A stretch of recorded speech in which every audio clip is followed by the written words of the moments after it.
LR, Roseanne Barr, Sara Gilbert, John Goodman.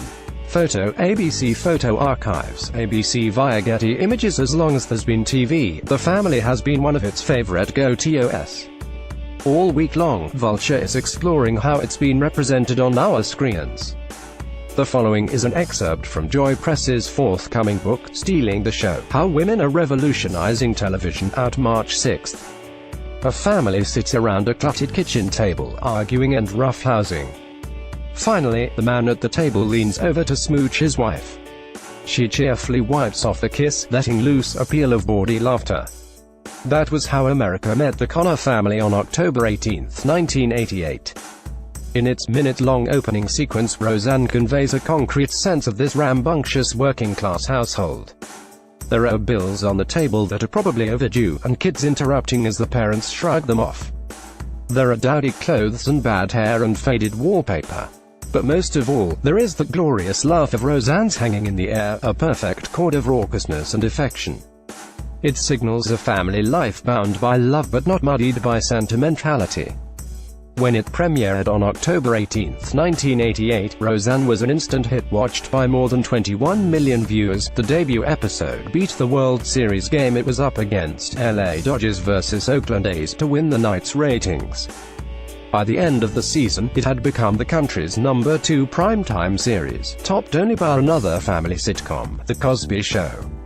Although there was a small but well-loved lineage of classic comedies set in ordinary American homes, from The Honeymooners to All in the Family, Roseanne depicted a family more real than any seen on television before. Her show's originality resides above all in the character of Roseanne herself. No television sitcom had ever evolved around such a fierce, sharp-tongued virago. Take the scene in the first episode in which 5 women sit around a table during the break from the assembly line at the plastics factory, talking trash about men. One of the workers picks up a chocolate donut and quips, "A guy is a lump, like this donut. Okay. So, first, you gotta get rid of all this stuff his mom did to him," she says, flicking toppings off the donut's surface. "Then you gotta get rid of all that macho crap that they pick up from the beer commercials. And then, there's my personal favorite, the male ego," she says, devouring a chunk of the donut with a mischievous wrinkle of her nose. "That donut crusher. It's Roseanne Murphy Brown." A show about a wealthy wasp propelled by an unshakable sense of her own cultural power, became a critical darling and standard-bearer of feminism over at CBS. Roseanne, meanwhile, spoke to a frustrated majority struggling in Reagan-era America, where the minimum wage stayed frozen at $3.35 an hour for nearly a decade, and where the income gap between rich and poor grew ever wider. The Connors weren't a saccharine brood like the families of Full House or Growing Pains. Their crowded, shabby home wasn't the role model household of The Cosby Show or Family Ties. But neither was Roseanne a cartoonish parody like Married, with Children.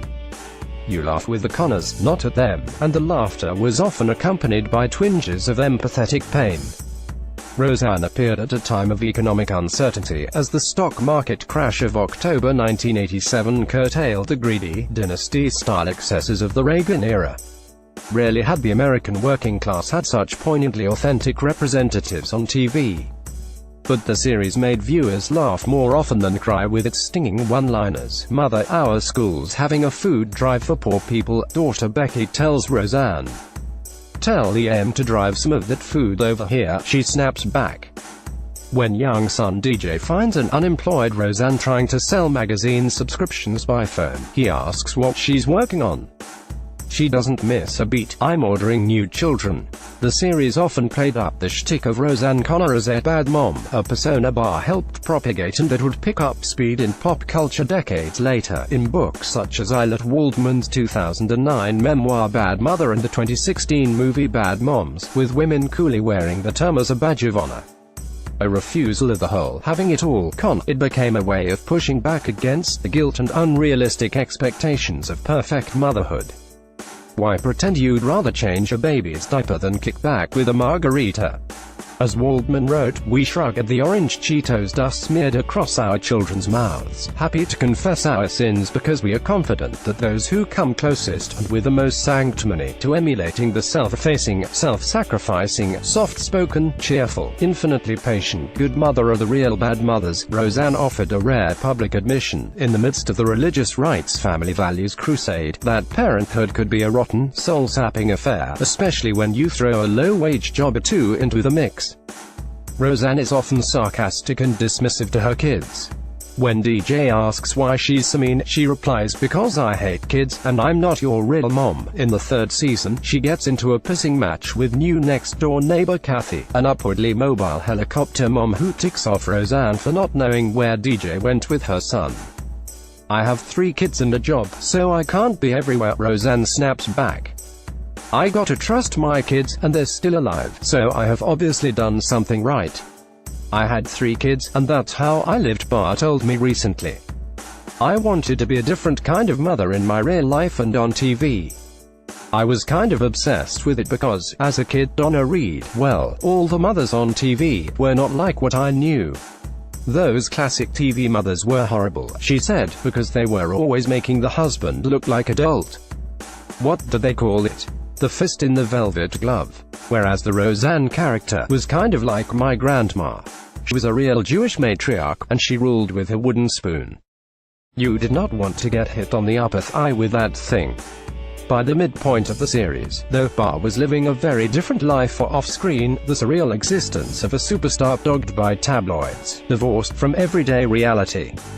The traits that had made Barr such a supernova, her fuck everyone and say anything attitude, her compulsion to go too far and push too hard, were the same ones that would inevitably trip her up over the course of the series' 9-season run. Her power came from being an outsider, and eventually she would provoke the establishment into casting her out again. It was when she and Tom Arnold broke up, that's when things went completely haywire, said Amy Sherman Palladino, a longtime writer on the show. That's when things started happening like the lottery.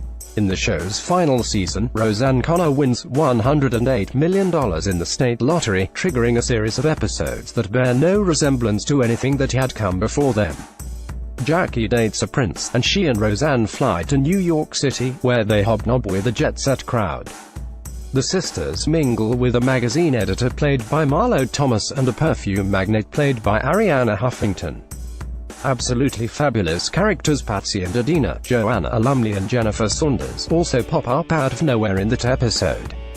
Barr never discussed her rationale for the lottery plotline much, but she did tell Spin magazine that it was her way of returning the show to its roots, the saga of her real life, and to communicate how dreams come true.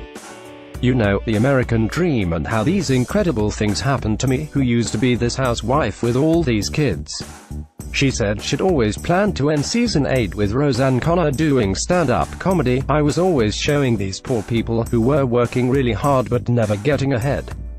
I realized I came here literally out of a trailer because I didn't believe that. And I have to correct that because I can't leave these characters in a place where their hard work never pays off." And yet, in the May 1997 series finale, the lottery is revealed to be a fantasy, a fictional tale written by Roseanne Connor to console herself in the wake of Dan's death from a heart attack. Roseanne Barr is now a ghost of television past, so strange and contradictory it's hard to believe she was once one of America's biggest TV stars. From her primetime pedestal, she brought all kinds of progressive notions about gender and class to the homes of a nation convulsed by a cultural war. She found a way to turn the insult of being poor and a woman inside out. Although Roseanne Connor sometimes pretends to be lazy and a lousy mom, she is neither.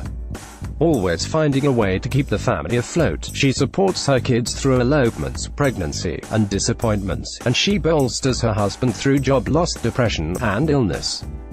Murphy Brown and Roseanne launched and ended around the same time, and many commentators saw the shows as two sides of the same coin. At a moment when a retrogressive notion of family values loomed over the culture, both shows provided a realistic and contemporary conception of what a family could be, fluid, imperfect, in the process paving the way for future shows such as Modern Family, Fresh Off the Boat, and Transparent. Decades after they worked as writers on Roseanne, Eileen Heisler and Deanne Helene created The Middle, a sitcom about a working-class Indiana family struggling to pay bills and do right by the scrappy, eccentric kids. The Middle's roots are Roseanne for sure, Helene says. We love the marriage of Dan and Roseanne and the dignity of people trying hard. Copyright 2018 by Joy Press. From the forthcoming book Stealing the Show by Joy Press, to be published by Atria Books, a division of Simon. Printed by permission.